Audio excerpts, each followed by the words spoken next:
నమస్కారం ETV news కి స్వాగతం ముందుగా ముఖ్యాంశాలు రాయలసీమలోను వైకాపాపై తిరుగుబాటు మొదలైందన్న చంద్రబాబు పవన్ రౌడీయిజం ఫ్యాక్షనిజం పోవాలంటే కూటమికి ఓటేయాలని పిలుపు వివేక హంతకులకు జగన్ రక్షణ కల్పించడంపై సౌభాగ్యమ్మ లేఖ ఎన్నో త్యాగాలు చేసిన తన తండ్రిపై అంత ద్వేషం ఎందుకని సీఎంకు సునీత ప్రశ్న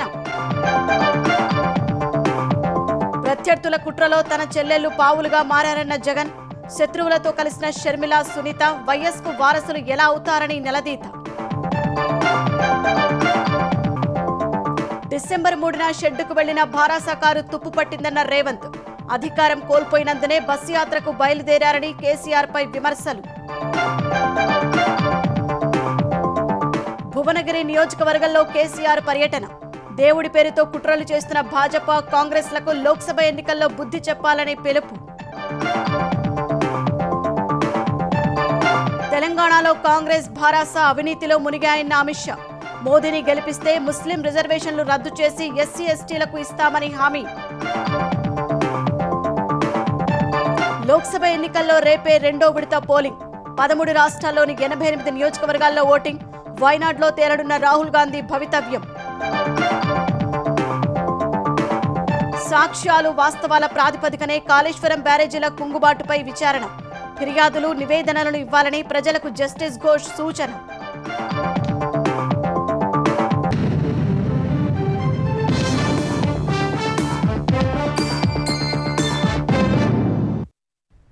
ఆంధ్రప్రదేశ్లో అరాచక పాలన అంతం కావాలంటే తెలుగుదేశం జనసేన భాజపా కూటమికి ఓటు వేసి గెలిపించాలని చంద్రబాబు పవన్ కళ్యాణ్ కోరారు రాజంపేటలో నిర్వహించిన ప్రజాగళం సభలో పాల్గొన్న ఇరువురు నాయకులు అన్నమయ్య డ్యాం కొట్టుకుపోవడానికి జగన్ పెద్దిరెడ్డే కారణమని ఆరోపించారు ప్రజాభిష్టానికి వ్యతిరేకంగా పనిచేయడం వల్ల రాయలసీమలో వైకాపాపై తిరుగుబాటు మొదలైందన్నారు అధికారంలోకి వచ్చిన తర్వాత రాజంపేటను జిల్లా కేంద్రంగా అభివృద్ధి చేస్తామని హామీ ఇచ్చారు అన్నమయ్య జిల్లా రాజంపేటలో నిర్వహించిన ప్రజాగళం సభలో పాల్గొన్న తెలుగుదేశం అధినేత చంద్రబాబు జనసేన అధ్యక్షుడు పవన్ కళ్యాణ్ వైకాపా సర్కారుపై విమర్శలెక్కుపెట్టారు జగన్ పై ప్రజల్లో తిరుగుబాటు మొదలైందని చంద్రబాబు చెప్పారు అరాచక శక్తులను ఉపేక్షించకూడదన్న ఆయన ఆత్మహత్య చేసుకున్న సుబ్బారావు కుటుంబ పరిస్థితి ఇతరులకు రాకూడదంటే కూటమికి ఓటేయాలన్నారు రాజంపేట ప్రజల జీవితాలు బాగుండాలంటే మిథున్ రెడ్డి ఓడిపోవాలని పిలుపునిచ్చారు తెలుగుదేశం జనసేన భాజపా కూటమి అధికారంలోకి వచ్చాక అన్నమయ్య ప్రాజెక్టును పూర్తి చేస్తామని రాజంపేటను జిల్లా కేంద్రం చేసి వైద్య కళాశాలను మంజూరు చేయిస్తామన్నారు రాజంపేట కేంద్రంగా జిల్లా కావాలి ఇప్పుడు ఇచ్చిన రాయి చోటి అన్యాయం జరగకుండా చూడాలి మదనపల్లి అక్కడ ప్రజల అభిష్టం ఏ విధంగా చేయాలో చేసి ముగ్గురికి న్యాయం చేసే బాధ్యత మాదని మీ అందరికీ హామీ ఇస్తున్నా ప్రజాభిప్రాయం ప్రకారం పరిపాలన జరగాలి అధికార మదంతో ఇష్టానుసారంగా రాజకీయం చేస్తే ఇదే జరుగుతుంది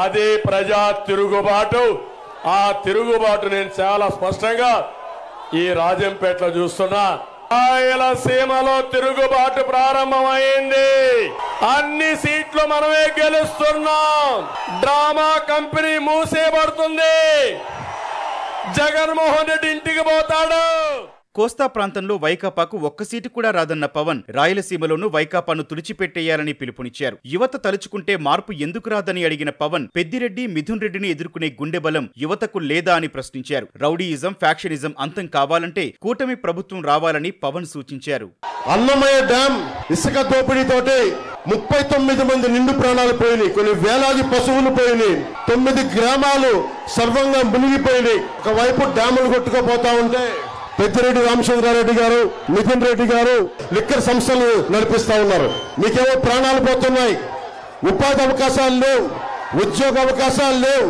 వ్యవసాయం లేదు రౌడీజం పెరిగిపోయింది రౌడీజం తగ్గిపోయింది ఫ్యాక్షనిజం తగ్గిపోయింది అంటే పెద్దిరెడ్డి రామచంద్రారెడ్డి కలిసి మళ్ళీ రౌడీజం మళ్ళీ ఫ్యాక్షనిజం పట్టుకొచ్చారు ఫ్యాక్షనిజం పోవాలి రౌడీజాన్ని ఉక్కుపాదంతో కింద తొక్కాలి అంటే మనకి కూటమి ప్రభుత్వం రావాలి ఒంటరిగా వస్తున్న తనను ఎదుర్కొనే ధైర్యం లేకనే ప్రత్యర్థులు తన చెల్లెలను రాజకీయాల్లోకి లాగి లబ్ధి పొందాలని చూస్తున్నారని సీఎం జగన్ ధ్వజమెత్తారు. వైఎస్ఆర్ పేరును తుడిచేయాలని చూస్తున్న వారితో జతకట్టిన వాళ్లు ఆయన వారసులు ఎలా అవుతారని ప్రశ్నించారు. వైఎస్ఆర్ జిల్లా పులివెందులలో బహిరంగ సభలో పాల్గొన్న జగన్ షర్మిల, సునీతలపై పరోక్షంగా విమర్శలు చేశారు. వివేక హత్యను కూడా ప్రస్తావించారు. సభ అనంతరం పులివెందుల అసెంబ్లీకి వైకాపా అభ్యర్థిగా జగన్ నామినేషన్ వేశారు. మీ బిడ్డ ఒక్కడి మీద ఇంతమంది కలిసి ఏకమవుతా ఉన్నారు. నా ఇద్దరి చెల్లెమ్మలతో కుట్రలు కూడా చేస్తూ ఈరోజు రాజకీయాలు చేస్తా ఉన్నారు. ఈ మధ్య కాలంలో కొత్తగా వైఎస్ఆర్ వారసులమని మీ ముందుకు వస్తా ఉన్నారు.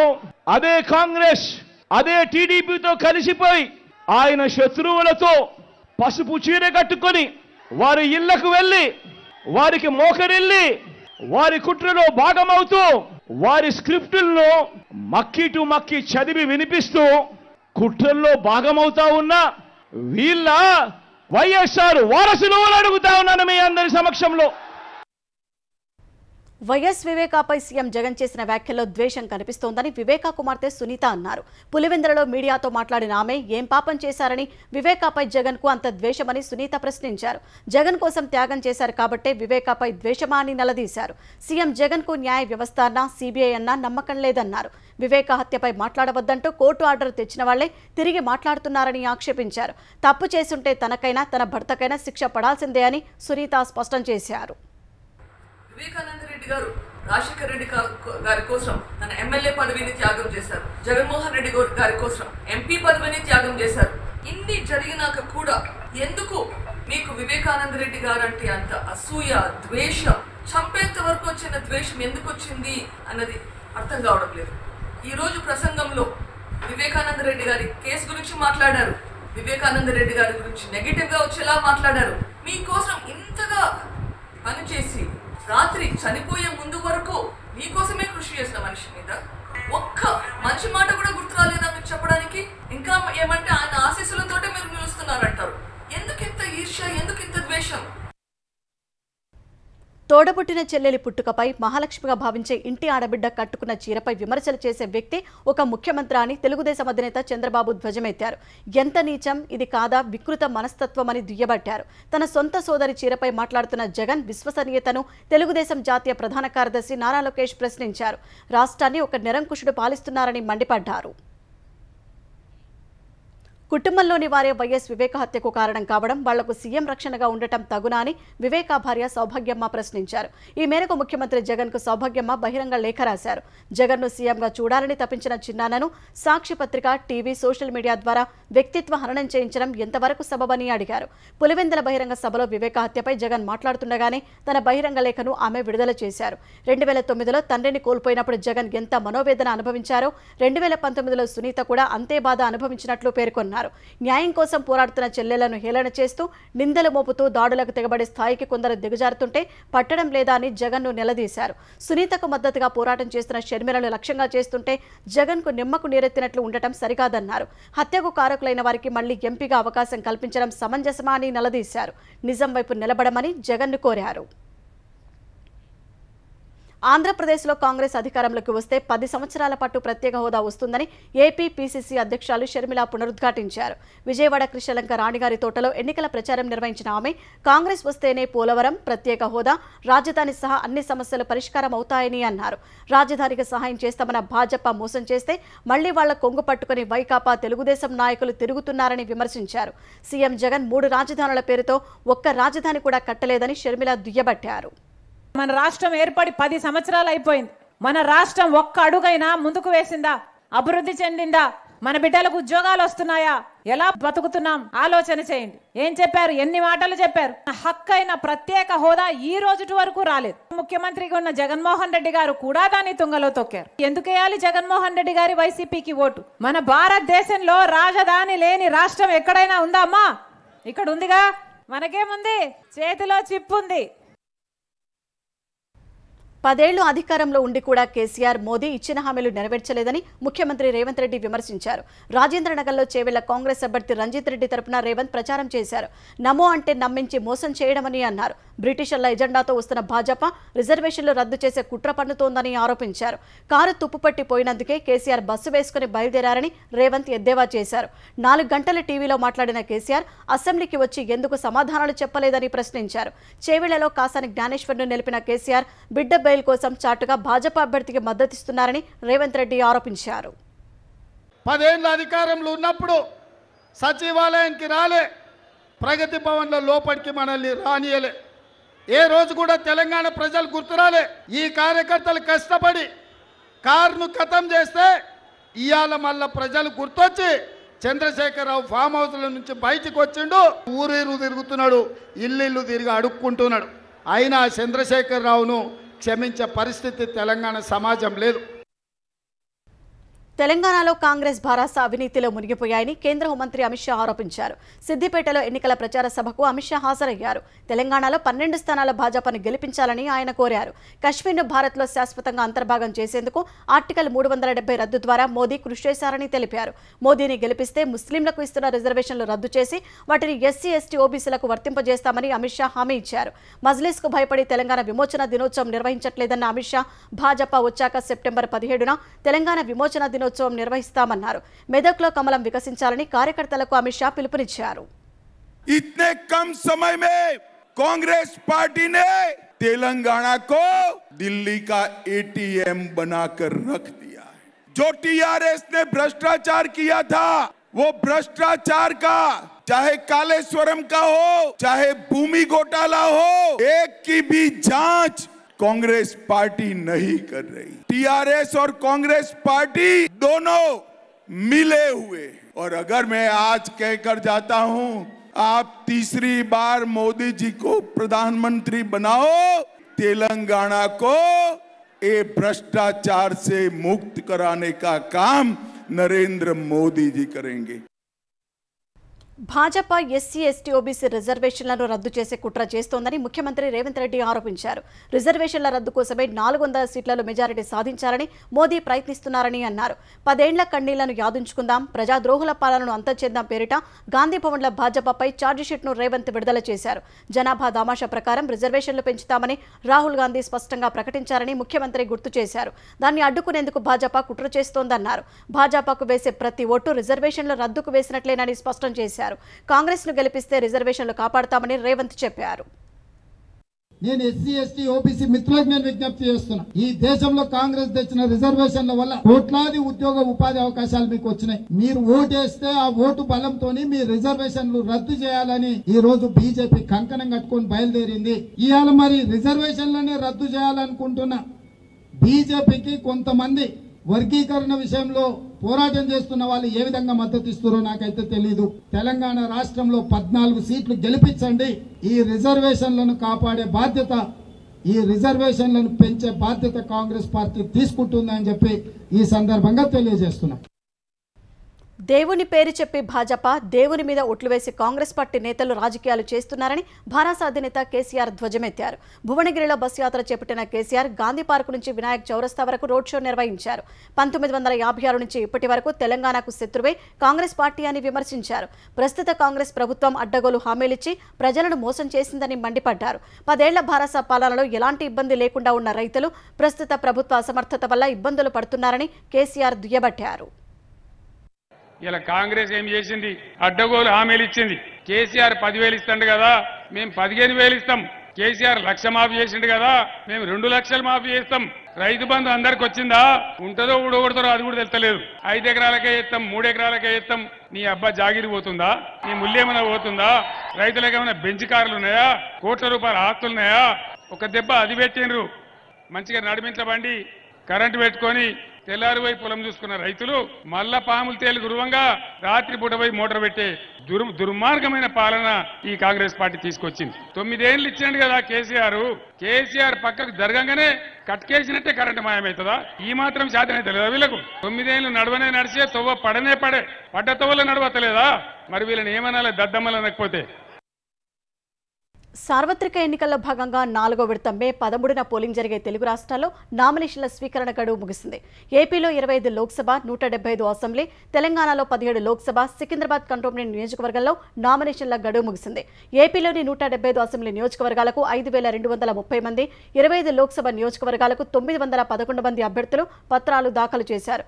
2 చోట్ల రేపు అభ్యర్థుల నామినేషన్ల పరిశీలన ఉంటుంది. ఈ నెల 29 వరకు ఉపసంహరణకు గడువు ఉంది.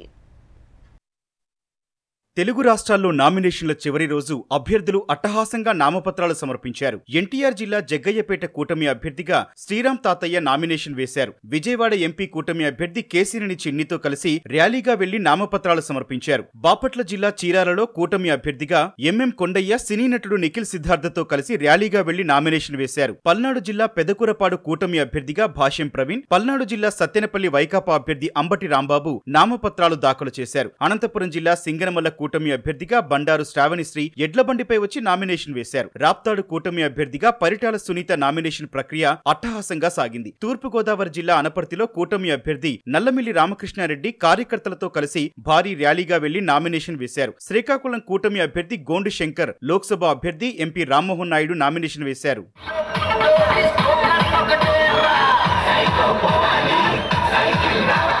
తెలంగాణలో చివరి రోజున పెద్ద సంఖ్యలో నామినేషన్లు దాఖలయ్యాయి. కాంగ్రెస్ తరపున ఖమ్మం ఎంపీ అభ్యర్థిగా రామసహాయం రఘురామిరెడ్డి, పెద్దపల్లిలో భాజపా అభ్యర్థి గోమాస శ్రీనివాస్ నామినేషన్లు వేశారు. నిజామాబాద్ లోక్సభ స్థానానికి భాజపా నుంచి ధర్మపురి అరవింద్, ఉత్తరాఖండ్ సీఎం పుష్కర్ సింగ్ ధామి, భాజపా ఓబీసీ మోర్చా జాతీయ అధ్యక్షుడు లక్ష్మణ్తో కలిసి మరో సెట్ నామినేషన్ వేశారు. మహబూబ్ నగర్ లోక్సభ స్థానానికి బారాసా అభ్యర్థి మన్నె శ్రీనివాసరెడ్డి నామినేషన్ దాఖలు చేశారు. తిరుపతి ఆర్డీఓ కార్యాలయం వద్ద నామినేషన్ దాఖలకు చివరి రోజైన ఇవాళ ఉద్రిక్తత చోటు చేసుకుంది.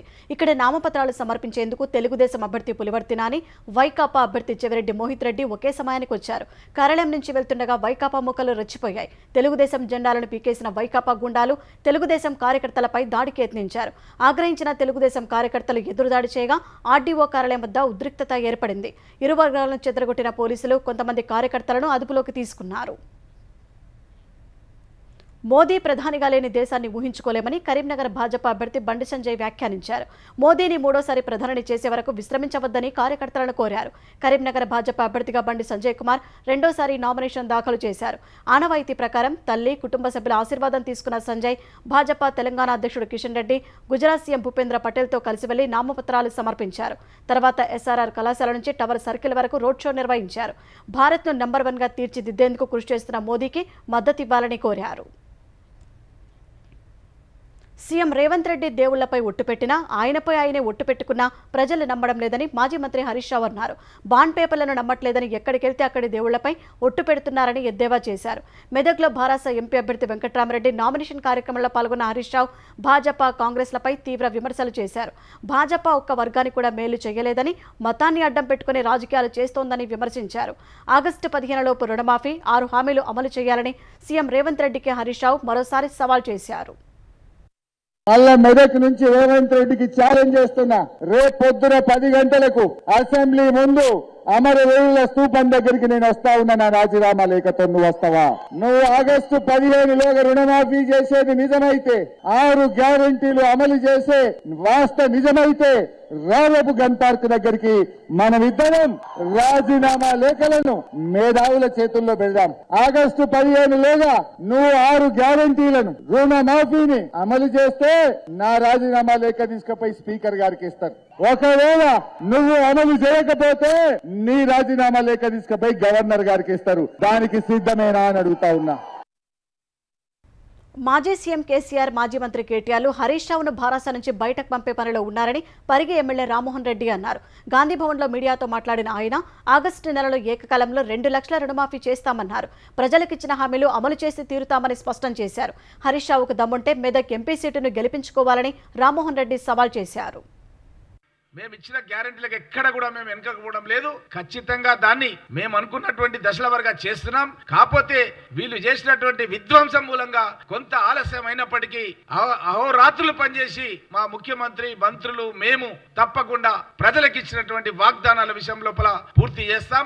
మా ముఖ్యమంత్రి మడమ తిప్పడు, మాట తప్పడు. తప్పకుండా మా హామీలన్నీ కూడా నెరవేరుస్తాం. తెలంగాణలోని వరంగల్, ఖమ్మం, నల్గొండ పట్టభద్రుల ఎమ్మెల్సీ ఉప ఎన్నికకు షెడ్యూల్ విడుదలైంది.